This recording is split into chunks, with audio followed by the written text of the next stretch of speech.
ભાવનગર શહેરના આંબાચોક, કુંભારવાડા, સ્ટેલારસા પીર દરગાહ, Alka cinema road, Navapara સહિતના વિસ્તારોમાં મુસ્લિમ બિરાદરો દ્વારા 50થી વધુ આકર્ષક અને કલાત્મક તાજિયા તૈયાર કરવામાં આવ્યા હતા।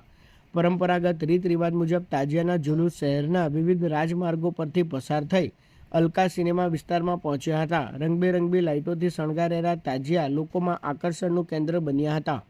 જુલુસ દરમિયાન વિવિધ સ્થળોએ ન્યાઝ, પ્રસાદી, શરબત અને પીવાના પાણીનું વિતરણ કરવામાં આવ્યું હતું।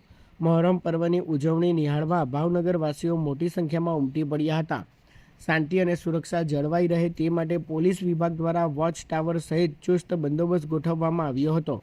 રેન્જ આઈજી રાજેન્દ્ર અસારી, જિલ્લા પોલીસ વડા Nitesh Pandey, city DySP R Singhal સહિત ઉચ્ચ અધિકારીઓ સ્થળ પર હાજર રહી સમગ્ર વ્યવસ્થાની દેખરેખ રાખી હતી।